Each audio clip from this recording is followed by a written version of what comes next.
la cortina característica para recibir a nuestra compañera Ana María Tabele, sus pinceladas sociológicas aquí en Radio Abierta por el 104.3 de Radio La Hormiga. Ana María, buen día, ¿cómo estás? Buen día a todos. ¿Cómo andás? Acá estoy buscando temas Ajá. para comentar con ustedes. Mira. Y temas que podrían llegar a interesar a mí, a vos y a la audiencia. Ajá. Y resulta que hay un montón, todos salpicados. Yo creo que estoy aprendiendo lo del taller de mobileros. Estoy registrando todas estas realidades y se me meten todas en la cabeza y ahora me pongo en la cabeza del que es comunicador. Bueno, porque hay que elegir. Vos sos una movilera innata porque sos muy movediza vos, Ana María, desde siempre, ¿o no? Y sí, en algún momento me decían ardillita. Claro. La cerviquia me decían. Bueno, pero... Bueno, acá aprovechando la simbología nuestra, podríamos llamarte como una hormiguita viajera. Ya me lo dijiste varias veces, que subo y bajo las sí. hojitas, voy y vuelvo, Ajá. me acerco a la tierra, me elevo un poquito más. Pero bueno, sí. Esta vez estoy un poco influenciada por alguna pregunta de algún oyente, que hay que respetar. Ajá. Pero yo venía embalada para contarles a ustedes que había fallecido una persona de gran importancia en la sociología, pero resulta que ahora se me queda tapada con otra que ya van a ver ustedes. Ajá. Bueno, esa persona de la sociología es Edgar Morin. Sí, Edgar Morin murió el 29 de mayo, nosotros vimos antes del 29 de mayo. Uh-huh. Y los que trabajamos en sociología de la educación lo queremos mucho. Totalmente. Porque fue un filósofo, pero especialmente un sociólogo, un sociólogo francés que trabajó también en política y en política educativa. Pero murió grande, a los 104 años, con mucha producción, y no les voy a hablar de su pensamiento, porque su pensamiento lo tendrían que buscar ustedes, que lo van a encontrar si ustedes lo googlean, pero en resumen les podría decir que es el que resalta el pensamiento complejo, claro. Lo cual no es poco hablar de un pensamiento complejo. Está diciendo, desde el punto de vista sociológico, que la realidad solo es medianamente aprehensible si se consideran sus múltiples perspectivas. De lo contrario, ni siquiera es aprehensible, porque es la percepción de cada uno de la realidad. Sí. Esto les parece medio banal, pero tiene una profundidad enorme, claro. Y él la desarrolla todo su pensamiento. También denominado teoría del caos, en algunos casos, ¿no? Y habla mucho de lo que es la incertidumbre, porque esto genera lo que después otros sociólogos trabajan como la incertidumbre, porque todo esto... Entonces, ¿dónde está la realidad? Sí, verdad. No la podemos captar. Llevándolo a otras terminologías que se conectaron y se conectan, muchos lo relacionan también a aquella figura del efecto mariposa. Ajá. Cualquier elemento, aunque sea pequeño, altera el siguiente y modifica el resultante, ¿no? La complejidad, el caos. Yo me prometí, cuando empecé a hacer esto de pinceladas sociológicas, no llenarlos con autores. Y no lo voy a hacer. Esto es una cosa linda para decirles a ustedes que busquen. Si les interesa, busquen. Ajá. Es un gran pensador de nuestra época.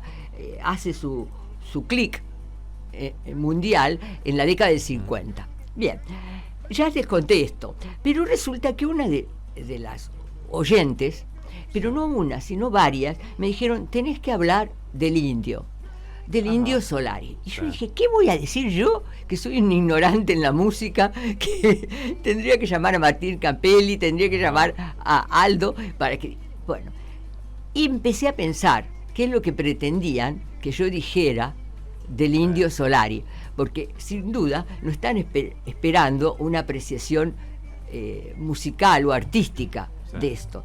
Yo les voy a decir lo que es mi impresión, pero esto no lo he estudiado, me estoy largando a decir algo, ¿no es cierto? Pero es una percepción que uno la hace, como yo siempre les digo, con la mochilita de la sociología, la mochilita personal y la de la sociología, como diría Morin, atravesando la realidad desde mi propia perspectiva. El indio Solari, que no crean que yo lo seguí mucho, tenía otros en esa época que seguía más, El Indio Solari se crió en mi misma ciudad, en La Plata. Sí. El Indio Solari fue una escuela que podría haber sido la mía. No fue esa escuela. Fue una escuela de provincia. Yo fui a una escuela normal. Pero en vez de la 33, de la escuela 33 de La Plata, mis primos fueron a la 42. Les quiero decir que más o menos era ese ambiente. Hizo ahí toda la primaria. Y la secundaria la hizo en la escuela Albert Thomas, la técnica, que es la técnica número 1, que es la más importante de las técnicas de La Plata, y que es el antecedente de una escuela que también asistió mi papá, con la de Artes y Oficios. Ajá. Era la original de Artes y Oficios. Primero fueron escuelas de Artes y Oficios y después se transformaron en escuelas técnicas. Bien, y apareció en la Escuela de Bellas Artes, en el Instituto de Bellas Artes, cuando terminó la secundaria. Todo esto les cuento para que ustedes vean el origen, y el origen que le va dando a esas letras. Es un intelectual de clase media, ¿no es cierto? Así es. Visto por una socióloga, ¿no es cierto? Que vivió toda mi etapa. Él estuvo en la Noche de los Lápices, él estuvo en el proceso militar, él tiene mi edad. Por tanto, transitamos juntos una parte de la historia argentina y una parte de la historia litoraleña también. Esto yo se los digo porque él conoció la ciudad de La Plata. Él nació en Paraná, pero de chiquitito apareció en La Plata por no sé qué cosa de los padres, que no quise averiguarla para que no contaminarme en una cosa psicológica. Él apareció en La Plata y vivió todo esto en La Plata, la primaria, la secundaria, y entró en la Escuela de Bellas Artes. La Escuela de Bellas Artes es una escuela donde fue mi hermana, por ejemplo, pero mi hermana fue desde la secundaria. Y esto es una escuela que tiene secundario y carrera superior en La Plata. ¿De qué? De música y artes plásticas. No nos olvidemos, creo que ustedes saben mejor que yo que el Indio Solari también era capaz de incursionar en las artes plásticas. Era un buen dibujante, todo eso lo tenía. Sí. Bien, y conoció la ciudad como yo la conocí. En La Plata, cuando nosotros éramos jóvenes, estudiantes de la secundaria, y entramos, no conocíamos lo que era una villa miseria. Les cuento esto porque yo la conocí en Buenos Aires, la Villa Miseria. La Plata era una comunidad de empleados públicos, de estudiantes, de gente, los artesanos, eran muchos de inmigrantes, y no había gran inmigración del interior del país. Por lo tanto, no estaba lo que después vino después, que con el desarrollo de la fruticultura se armaron lugares que son considerados marginales.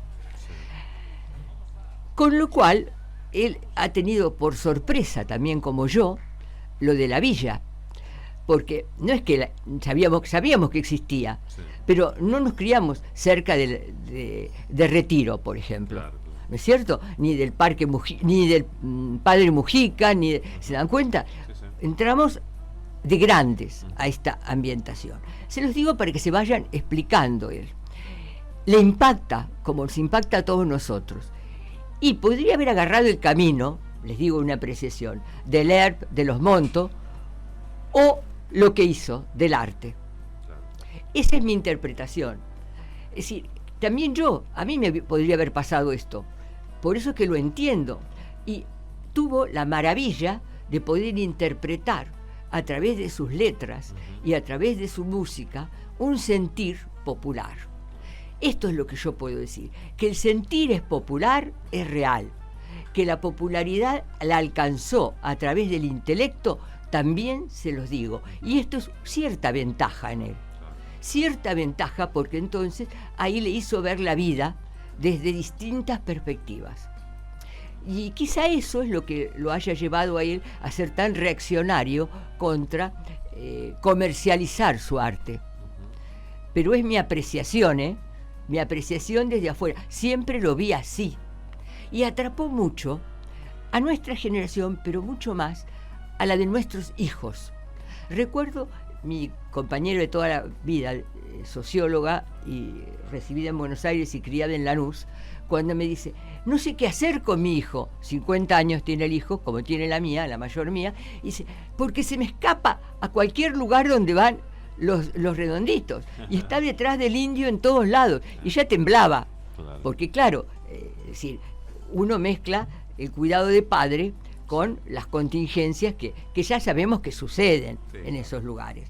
Entonces les cuento todo esto para que vean que yo tengo muchas limitaciones para escuchar su música, porque no estoy preparada en eso, pero puedo entender ese tránsito al arte, porque él conoció lo que era el teatro abierto, él conoció lo que es la trova, sí, hizo algo distinto. Eso es lo que yo les quiero decir. Y de ahí su raíz popular, porque hizo algo distinto que satisfizo a sectores que no eran de su pertenencia, sino eran sectores de su referencia. Eso es lo que nosotros decimos cuando nosotros hablamos de grupos de referencia y de grupos de pertenencia cuando estudiamos la sociedad. Es un testigo calificado de la época. A eso yo les podría hacer el comentario. Que esto se juntó con muchas cosas, con su muerte, fue en un momento que juntó muchas cosas, porque veníamos de grandes manifestaciones populares, por los jubilados, por la universidad, por la salud pública, se juntó mucho con eso. Y a mí me hace pensar que algo está pasando para que necesitemos juntarnos en esto. De nuevo, el indio viene a ser útil, porque nos muestra la capacidad que tenemos nosotros de reconocer las limitaciones que está teniendo nuestra sociedad y los peligros de una política que no le escucha a la sociedad. Es todo lo que puedo yo decir. No sé qué te parecerá, qué le parecerá a la audiencia, pero creo que es una cosa que hay que tener en cuenta. Somos muchos los de la generación del indio, que andamos dando vuelta en La Plata y en todo el territorio, ¿no? Es cierto que activó unos resortes en la sociedad, ¿no? La noticia de su muerte activó unos resortes que por ahí parecían dormidos en algunos sentidos y como que unificó todas las manifestaciones. Fue notorio, si lo analizamos desde precisamente el fenómeno sociológico, todas las manifestaciones de dolor alrededor de la muerte del indio. Fue muy masivo. Demasiado masivo. Yo creo que demasiado para su gusto, Para él. Sí, porque si yo fuera él, que yo nunca voy a ser él, ¿no es cierto? No sé, él estaba acostumbrado a esas masas. A masas sí, pero lo del funeral y lo de hacer homenaje al cuerpo muerto, no sé, no sé por qué. Bueno, pero eso no estaba en su órbita, lo generó indudablemente. No, por supuesto, lo generó. Sí, por eso digo unos resortes que son espontáneos, digamos, no controlados de parte de la sociedad, y es verdad que unificó un montón de causas también y momentos. La pura coyuntura surgió ahí. No en vano, algún que otro poderoso se debe haber sentido molesto ante tanta masividad manifestándose. Yo no creo que sea uno que otro. Yo creo que muchos poderosos se sintieron molestos. Y eso es lo que le dio fuerza a ese funeral, que de otra manera yo no le daría importancia, porque yo soy una de las que no le doy importancia a los funerales, pero es un problema mío, es un problema mío. Una vez que la persona está muerta, el espíritu va donde vos quieras que vaya, porque eso es creencia, y nada más, porque lo otro es para discutirlo. Bueno, esto es lo que yo les puedo decir desde mi posición como socióloga, en esto que muchos dicen que los sociólogos somos opinólogos, opinamos de cualquier cosa. En este caso estoy opinando de cualquier cosa, porque que no sé nada de música, sé poco de el Indio Solari, pero lo que yo veo es el efecto, ¿no es cierto? El efecto, y me parece que es para prestarle atención. No hemos perdido todo todavía. ¿Sí? Levanten el ánimo, porque acá tenemos mucho poder. Claro, quedó esa sensación, he escuchado esa visión así como la que vos estás dando, quedó esa visión ahí como en algunos casos, de esperanza. Hay algo que nos hizo saltar a todos, por eso digo esto de los resortes, ¿no? Nos hizo saltar a todos de una manera en particular, es verdad, motivado por la noticia de su fallecimiento, pero hay algo más que se manifestó en la calle. Hay algo más, hay algo de su mensaje, hay algo, porque no es una figura casual, digamos, de la música, es una persona que tuvo tensión con el poder, que tuvo tensión con las fuerzas de seguridad, ¿no? Desde lo conceptual, en un momento que hace un par de años que estamos viviendo un estado que tiene a la represión como una de sus cartas. También hay que tener en cuenta esto, que no fue el único artista y músico que puso tensión en esto. Claro. Reconozcamos que en esa misma época del indio apareció un nuevo folclore. Ajá. Un folclore contestatario, que yo ya cité acá, ¿no es cierto? Donde hubo gente que perdió la vida. Claro. Por esto. Y también después, un poco más, casi simultáneo, pero más tarde, la trova dijo lo suyo. Sí, porque tenemos ahí a un Charlie que, Dios me libre, ¿no? Sí. Cada vez que leemos las letras decimos, ¿cómo fue aguantado este? Porque los otros eran brutos, porque no entendían lo que estaba diciendo, claro. ¿No es cierto? Sí, o la balsa, por ejemplo, que tampoco la entendió nadie, ¿viste? Pero claro, que estaban diciendo cosas. Y bueno, esto es lo que yo puedo decir. Como socióloga, y tratando de no ser solo opinóloga, estoy tratándole de ver los efectos dentro de esta estructura actual, ¿no es cierto? Que se completa con el partido de ayer. Ajá. Porque acá hay elementos nacionales. A ver. Que vos podés decir, los que se fueron a Estados Unidos son los que tienen plata. Sí, pero podrían haberla gastado de otro modo. Sí.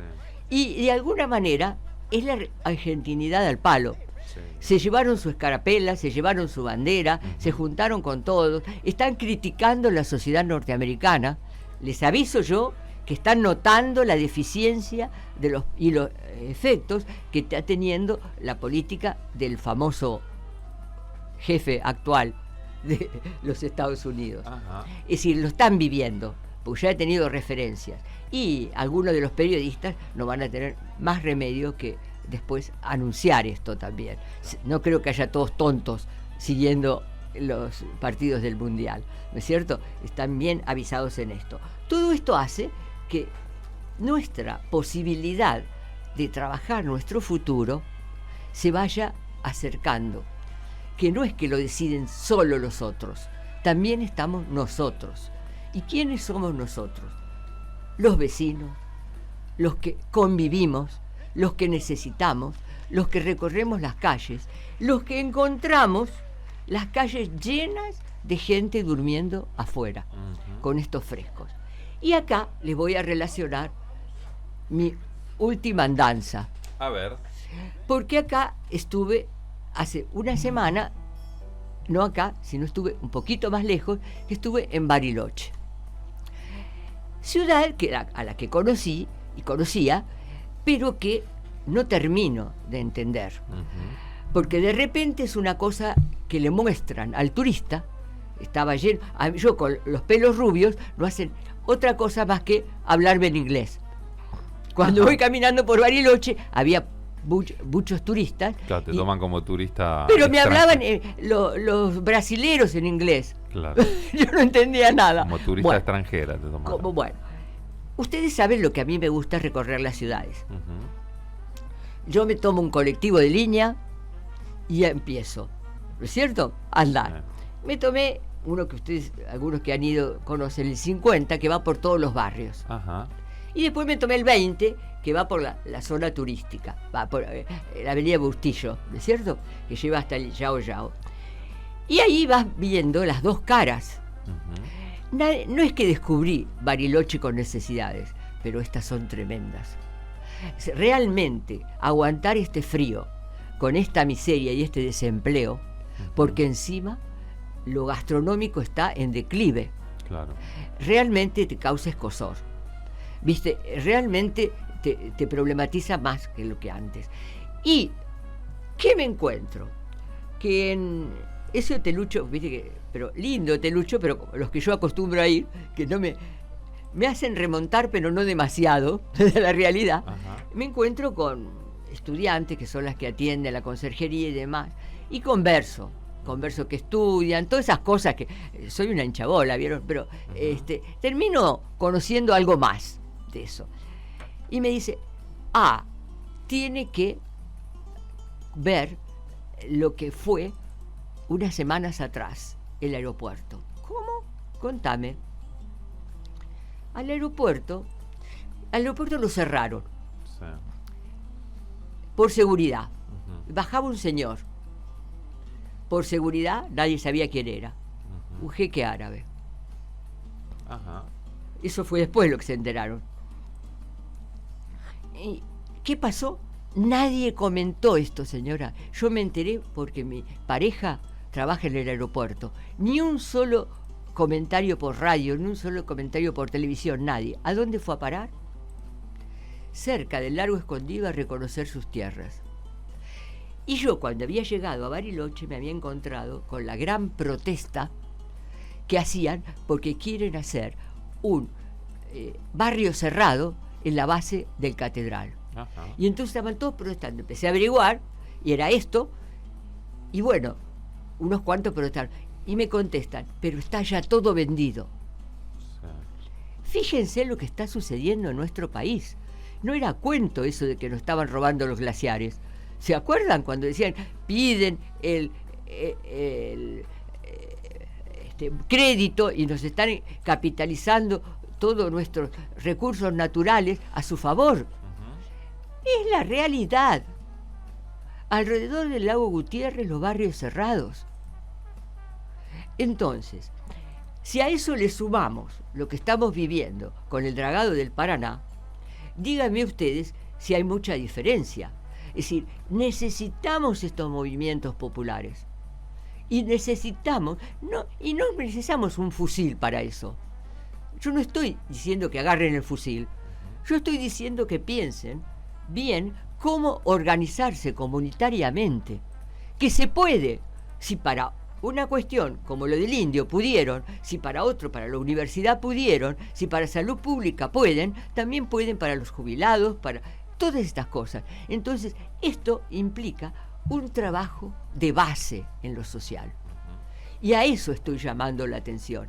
Y ahí viene la parte linda. La parte linda es que hay un mundial donde ganó un argentino con 2 goles, 3 goles, y salió de Rosario. Ujú. Una familia no muy distinta a la del indio. Ujú. Está justamente el indio con su muerte armando semejante manifestación. En Estados Unidos están viendo una realidad que no es rosas, es un montón de cosas más. Estamos viviendo acá otra realidad, que son estos estudiantes de la Universidad de Rosario que salen a poder para ser un paliativo a lo que es vivir en la calle. Ujú. Y esto lo dice el diario La Capital, que lo publica, creo que ayer fue que la publicación, Sí, ¿no? sí. Bueno, entonces, acá tenemos que entrar a pensar que las cosas las hacemos juntos y que no las hacemos con violencia, las hacemos con una organización importante, que eso lo decía el general en su momento, ¿no? Comunidad organizada, es decir, no arriesgando, sino meditando que nosotros somos más juntos y que eso se hace desde las comunidades pequeñas, desde el barrio hasta la nación. Ujú. ¿Se dan cuenta? Y esto también lo quiero relacionar con otra cosa que también escuché. En el mes de octubre se va a hacer terminé con ese tema, ¿no? Sí. Que es un poco lacrimógeno, pero un poco feliz. Fíjense que lo feliz es que hoy el monumento se va a llenar de chicos, por ejemplo, y que se inaugura el monumento. Y que hubo gente que dijo, a esto hay que terminarlo. Y lo hicimos. La otra cosa feliz son los 3 goles. ¿Por qué no? Disfrutarlos. Ujú. Disfrutar eso e ir organizándonos para más cosas en común. Para muchas más cosas en común. Ahora me voy a otra cosa, que es yo no sé si congreso o encuentro, que se va a hacer en octubre, en Córdoba. Y lo escuché por los medios, pero todavía no está muy difundido. Es el 6º Congreso Nacional de Prospectra. ¿Qué es la Prospectra? ¿Qué es? Es un estudio de la sociedad, no tanto sociológicamente, sino en general, la sociedad, con idea de prospectiva.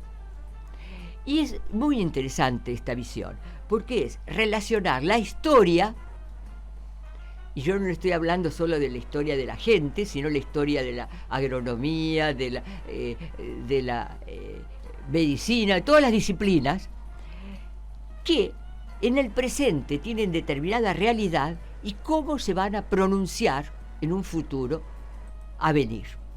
Y esto está trabajado desde la inteligencia artificial, pero no para la inteligencia artificial. Y está trabajado desde probabilidades, todo ese tipo de estudios, que yo no los he podido alcanzar todavía, pero que me gustaría conocer, porque el Congreso se llama una gobernanza anticipatoria, una innovación y desarrollo territorial y sostenible en América Latina y en el Caribe. Uh-huh. Todo esto hace pensar en un futuro que se puede planificar y que está en nuestras manos planificarlo. ¿Cómo?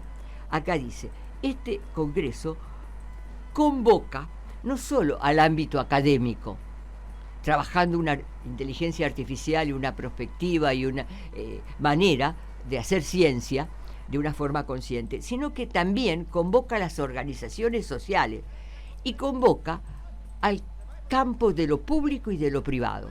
Me pareció interesante. Es el 6º Congreso.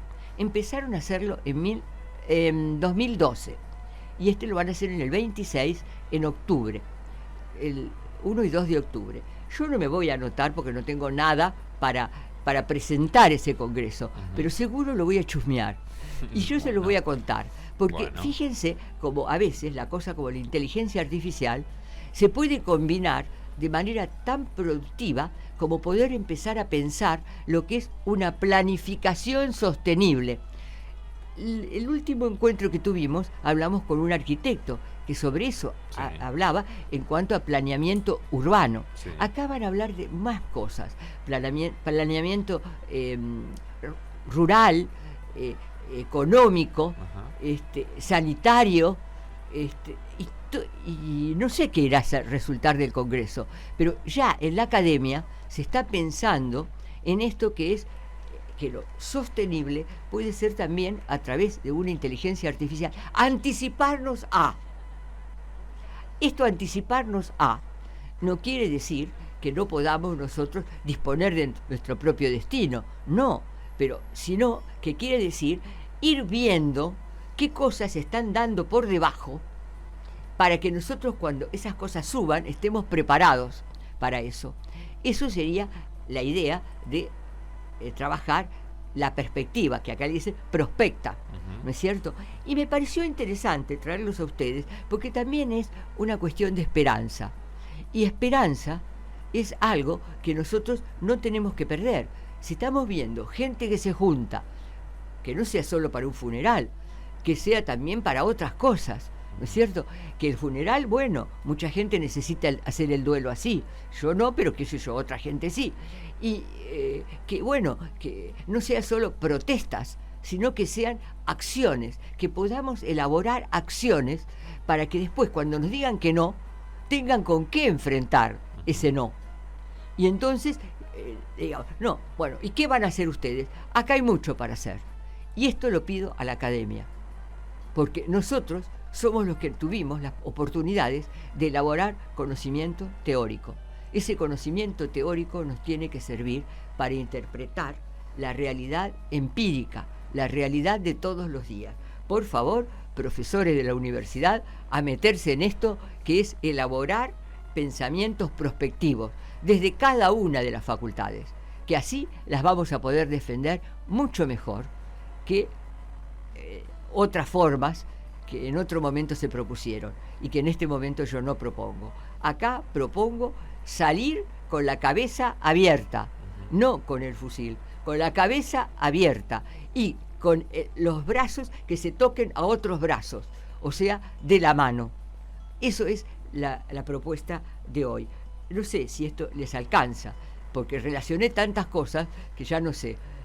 Le mando saludos al más allá al amigo Morín, que para mí fue un gran, me hizo abrir mucho la cabeza. Bueno, tal vez por eso todo lo relacionaste. Ahí está. Eso es lo académico, ¿no? Eso es lo académico, que también fue político. El pensamiento complejo hizo que relacionaras a Morín con el Indio Solari, con el encuentro de octubre y las manifestaciones de la selección y demás. Así que mira si está todo encadenado. Y quiero decir que esta gente es de esta época, del 70. Sí. Porque esto, y que trabajaron muy bien. Y no de gusto se aplaudió a Fito Páez también, sí. Otro que también trabajó entre esta 70, 80, vieron todos los... Sí. Bueno, es que se puede hacer gente, hacer lugares populares, claro, y que sí. Todos tienen la palabra. No es que hay que darle la palabra solo a los académicos, ¿no es cierto? Ni solo a los gobernantes, sino que todos tienen la palabra. Ahí está. Bueno, ahí está, no sé si... Bueno, le cedemos la palabra ya que fue uno de los nombrados por vos. Y musicalmente siempre nos gusta cerrar. Lo vamos a hacer venir al Indio Solari. Bueno. ¿Te parece? Y con él vamos a cerrar estas pinceladas sociológicas de este día miércoles. Gracias, Ana María. Bueno, nos reencontramos en la próxima. Nos encontramos en la próxima. Discúlpenme si fui un poco banal cuando lo analicé al Indio, pero reconozcan mi ignorancia en este aspecto. Bueno, apareces Borges, ahí decía, perdonen mi ignorancia. Bueno, no tanto como Borges, ¿no?